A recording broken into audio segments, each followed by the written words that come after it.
नमस्कार, आप सभी का स्वागत है एनडीटीवी राजस्थान पर और मैं हूं आपके साथ शुभेंदु सिंह। आप देख रहे हैं राजस्थान प्राइम और शुरुआत कर रहे हैं बड़ी खबर के साथ झालावाड़ से खबर, जहां झालावाड़ का सौहार्द खराब करने की नापाक साजिश का खुलासा हुआ है। तिरंगे की जगह पर पाकिस्तानी झंडा देने की साजिश रची जा रही थी और झालावाड़ में पाकिस्तानी झंडा पता चला है उसके बारे में, और बिस्कुट के पैकेट के अंदर यह पाकिस्तानी झंडे वाला गुब्बारा मिला है। 14 अगस्त जश्न आजादी लिखे गुब्बारे वहां पर बिक रहे हैं और इस घटना की खबर मिलते ही इलाके के लोगों में गुस्सा बन गया है।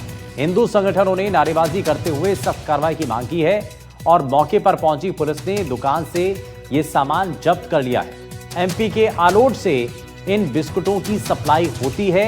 जांच टीम मध्य प्रदेश के आलोट तक पहुंची है और आरोपी सप्लायर की गिरफ्तारी में भी पुलिस की टीम जुट चुकी है। वहीं आपत्तिजनक सामग्री पर हावड़ा वेस्ट बंगाल का ये पता जो है उसमें छपा हुआ है और इसकी जो जानकारी है वो फिलहाल सामने आई है। तो ये सौहार्द खराब करने की ये साजिश आखिर कौन रच रहा है, इसके पीछे की मंशा क्या है, और तिरंगे की जगह पर पाकिस्तानी झंडा देने की जो साजिश है इसका मास्टरमाइंड कौन है, ये जांच के बाद साफ होगा।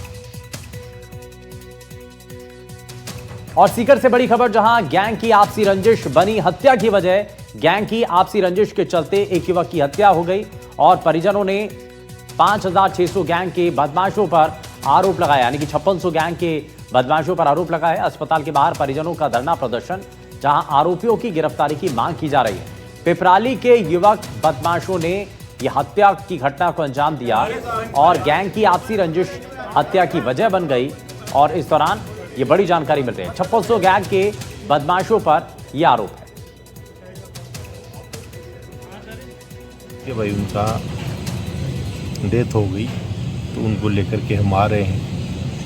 अब ना तो कोई ऐसा कोई कारण हमारे सामने स्पष्ट आ रहा है, ना कोई ये है कि, और जो जिनके साथ गए हैं, जो व्यवस्थाएं, जो परिस्थितियां थी, वो परिस्थितियां तमाम की तमाम आपत्तिजनक परिस्थितियां हैं। इसलिए हमने हत्या का मुकदमा दर्ज करवाया है। मतलब हमारे जो भाई मनीष, जो जिनकी डेथ हुई है, उनके बड़े भाई प्यारलाल जी ने, और हत्या का मुकदमा दर्ज कराने के बाद में जो अनुसंधान के बाद में जो भी चीज़ें आएंगी वो, और हमारे जो डाउट्स हैं, जो परिवार की जो शिकायतें हैं, उनसे पुलिस को अवगत करा दिया गया है। श्री प्यारेलाल मामू ने रिपोर्ट पेश की है कि मेरे भाई की जयपुर में हत्या कर दी,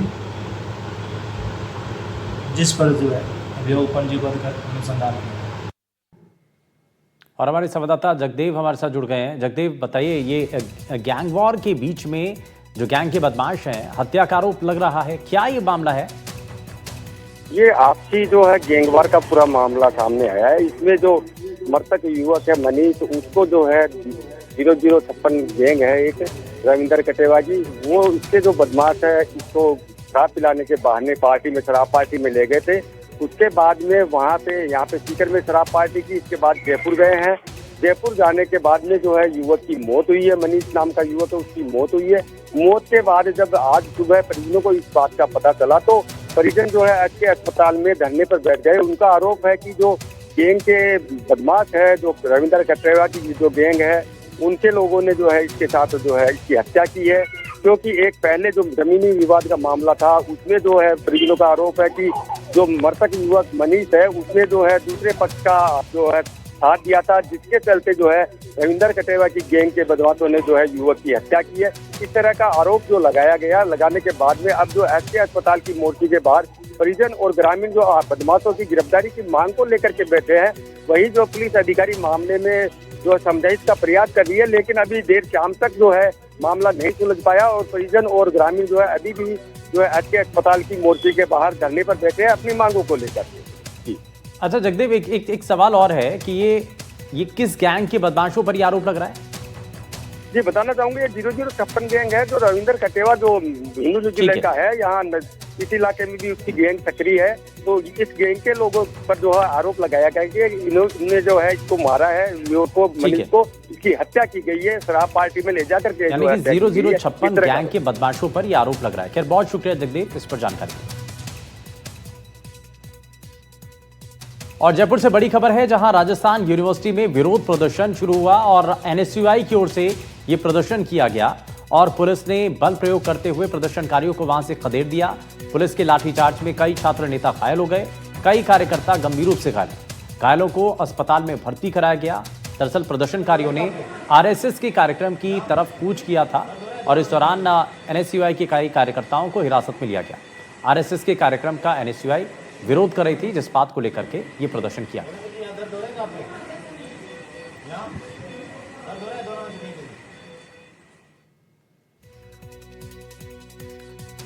राजस्थान यूनिवर्सिटी में संघ के शस्त्र पूजन कार्यक्रम और विरोध करने पर एनएसयूआई कार्यकर्ताओं से लाठीचार्ज को लेकर पूर्व मुख्यमंत्री अशोक गहलोत ने सरकार और बीजेपी पर निशाना साधा। उन्होंने लिखा कि राजस्थान विश्वविद्यालय में आरएसएस द्वारा शस्त्र पूजा का कार्यक्रम रखना ही आपत्तिजनक है। शिक्षा के स्थान को इस तरह की राजनीतिक गतिविधियों के लिए इस्तेमाल करना कैसे उचित माना जा सकता है। जब एनएसयूआई के कार्यकर्ताओं ने इसका विरोध किया तो पुलिस ने बल प्रयोग किया। इसके साथ ही आरएसएस के कार्यकर्ताओं ने कानून को अपने हाथों में लेकर एनएसयूआई के कार्यकर्ताओं से मारपीट की। ये दिखाता है कि राजस्थान में अब कानून का राज खत्म होता जा रहा है और आरएसएस ही एक्स्ट्रा कॉन्स्टिट्यूशन अथॉरिटी बन गया है। इस घटनाक्रम की जितनी निंदा की जाए वो कम है। बड़ी शर्म की बात है कि घटना पुलिस की मौजूदगी में हुई है।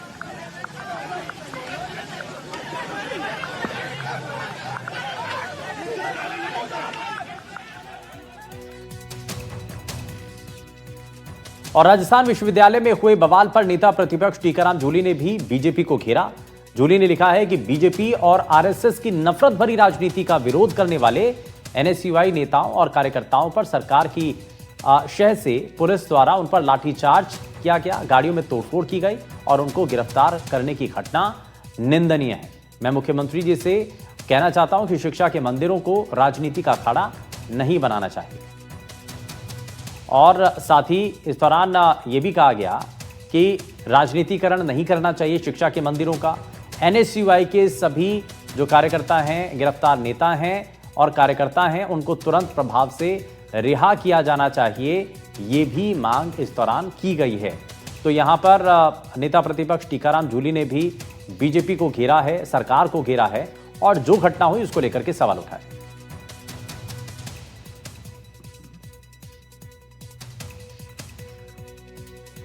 और चलिए अब आपको जरा बताते हैं कि राजस्थान यूनिवर्सिटी में हंगामा क्यों और कैसे हुआ।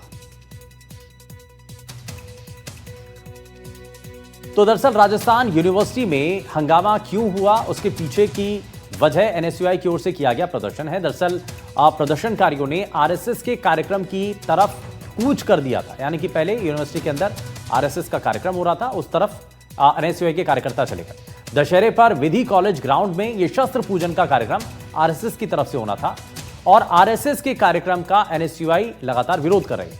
एनएसयूआई के कई कार्यकर्ताओं को इस दौरान हिरासत में ले लिया गया और हल्का बल प्रयोग भी उनके ऊपर किया गया है। वहीं कोटा में एक मल्टी स्टोरी बिल्डिंग के फ्लैट में आग लगने से 2 मासूमों की मौत हो गई। घटना शनिवार को हुई, जिसकी अब मार्मिक तस्वीरें सामने आई हैं। घटना के बाद मुंबई से कोटा पहुंची बच्चों की मां एक्ट्रेस नीता शर्मा का हाल बेहाल है। घर पर मातम पसरा है और मां की चीख पुकार से हर आंख नम है।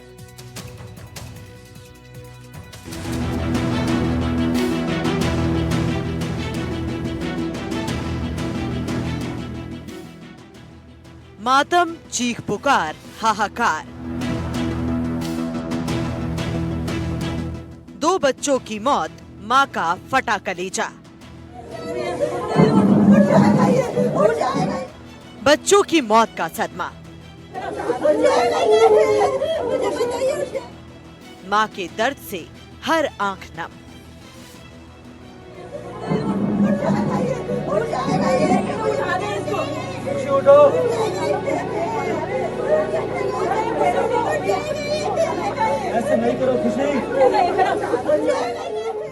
बच्चों की मौत के दर्द से तड़पती इस मां की तस्वीरों से आज कोटा की हर आंख नम है।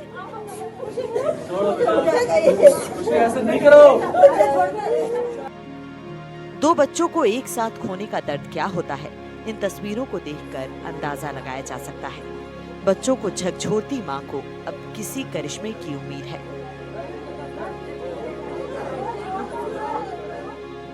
वो चीख रही है, अपने बच्चों को पुकार रही है, उठ जा बेटे कहकर उन्हें गले से लगा रही है। आसपास खड़े रिश्तेदार और पड़ोसी इस बेबस माँ को ऐसा ना करने के लिए समझा रहे हैं, लेकिन माँ की ममता है कि मानने को तैयार नहीं है। उसके लाल अब इस दुनिया से रुखसत हो चुके हैं।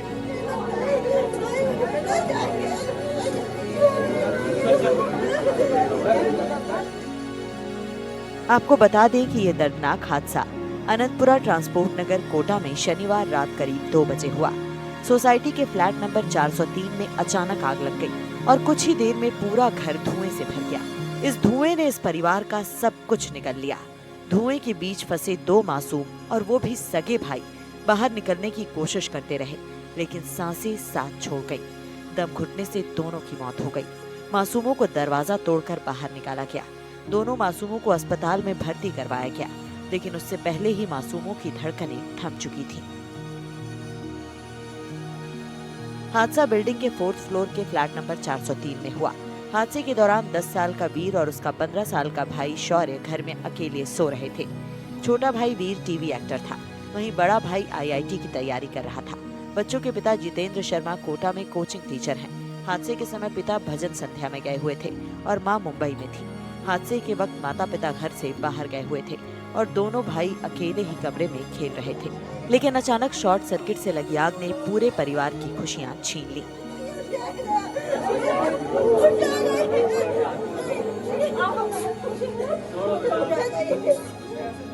मुंबई से कोटा पहुंची इन बच्चों की मां एक्ट्रेस नीता शर्मा का हाल बेहाल है। घर में मातम पसरा हुआ है और परिवार और करीबियों को हादसे पर भरोसा नहीं हो रहा, लेकिन सच्चाई यही है कि दोनों मासूम इस दुनिया को अब अलविदा कह चुके हैं और पीछे छोड़ गए हैं ऐसी यादें जो जिंदगी भर सताती रहेंगी। NDTV राजस्थान के लिए कोटा से शाकिर अली की रिपोर्ट।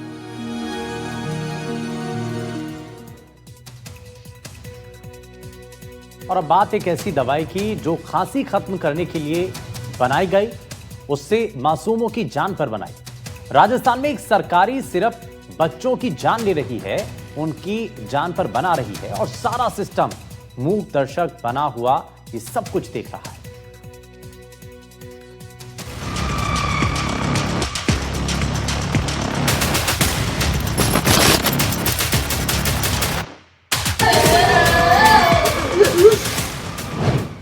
सीकर से बांसवाड़ा तक, भरतपुर से जयपुर तक, शहर शहर मौत के सिरप का कहर। खांसी की दवाई बच्चों की जान पर आए। जी हां, सही सुना आपने, एक खांसी का सिरप कैसे किसी के घर के चिराग को बुझा सकती है। यह राजस्थान में देखने को मिला है, जहां एक सिरप ने राज्य में अलग अलग जगहों पर कई लोगों को बीमार कर दिया है।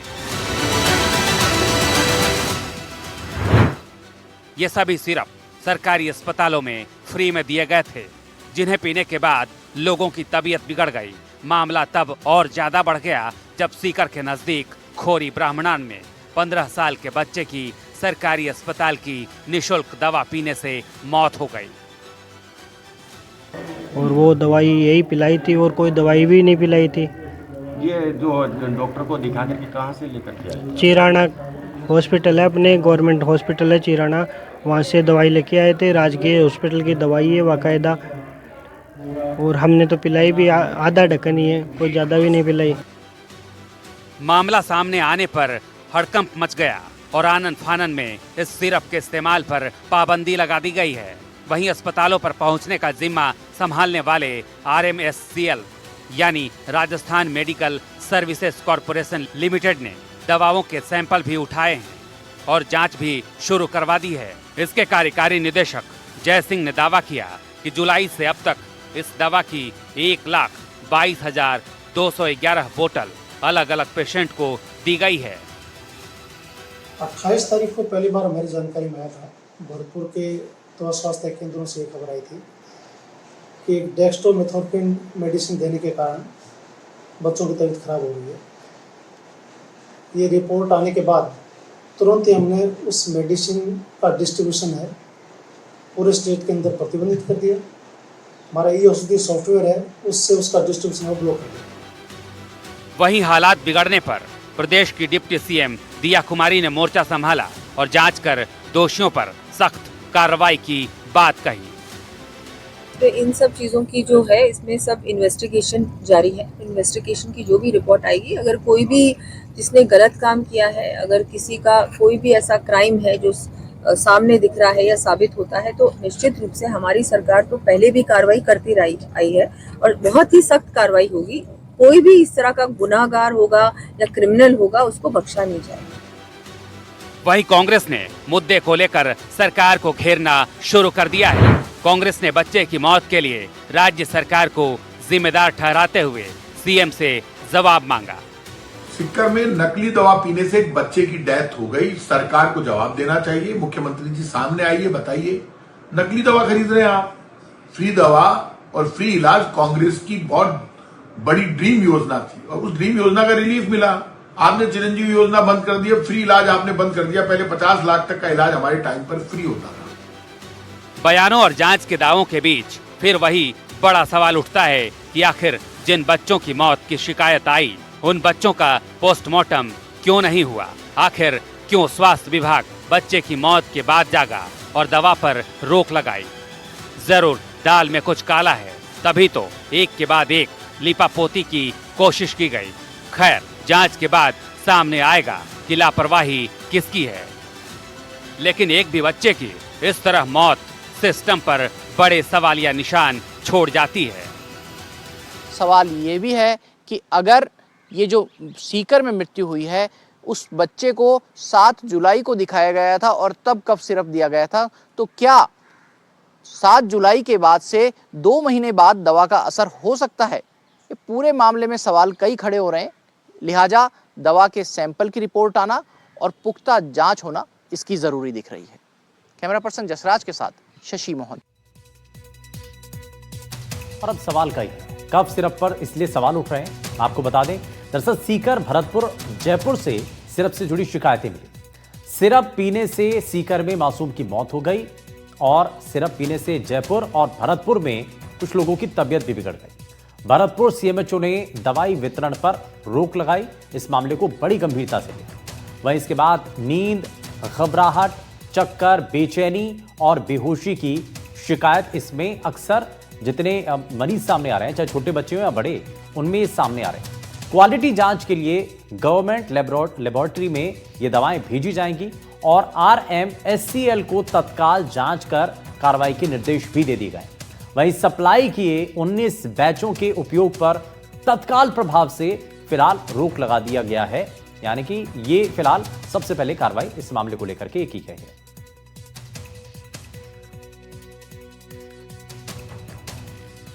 मिली है और समाजसेवी मधु किन्नर हत्याकांड का मुख्य शूटर गिरफ्तार किया गया। पवन कुमार गुर्जर को हरियाणा के झज्जर से दबोचा गया। आरोपी पर 25,000 रुपए का इनाम था। 10 लाख की सुपारी लेकर के इस घटना को अंजाम दिया गया। पिस्टल और जिंदा कारतूस बरामद किए गए। बदमाश पर कई आपराधिक मामले दर्ज हैं। 3 अन्य आरोपी पहले ही गिरफ्तार और जेल भेजे जा चुके हैं। और इस बीच ये जानकारी है, नीमराना पुलिस को बड़ी सफलता मिली है। आपको बता दें कि समाज सेवी मधु किन्नर हत्याकांड का जो मुख्य शूटर है गिरफ्तार हो चुका है। तो जल्द से गिरफ्तार किया सर। कहाँ फरारी काटी, अगर ऐसा कुछ? अभी मैंने बात की है, पूछताछ की है। तो यहाँ से ये बिहार चला गया था, तो इनका कोई किराएदार यहाँ पहले रहता था, उसके पास कहीं, तो पता किया जाएगा, वो देखेंगे कहाँ है। और बांसवाड़ा से बड़ी खबर, जहां घर में महिला की गला रेतकर हत्या कर दी गई। हत्या के बाद महिला के गहने लूट लिए गए। आनंदपुरी थाना क्षेत्र के छाजा कस्बे की घटना है। रसोई में लहूलुहान मिली महिला की लाश पुलिस ने 24 घंटे में गिरफ्तार किया है। परिजनों को नौकरी और मुआवजे की मांग। वहीं विधवा थी ये महिला, घर पर अकेली रहती थी और फिलहाल इस मामले को लेकर के कार्रवाई हुई है। राजधानी जयपुर में तेज बारिश की वजह से सड़कें दरिया बन चुकी हैं। जनपद पर ट्रैफिक रेंग कर चल रहा है। सड़क पर पानी की चादर चल रही है। मौके से ज्यादा जानकारी दे रहे हैं हमारे संवाददाता दीपक चाहता।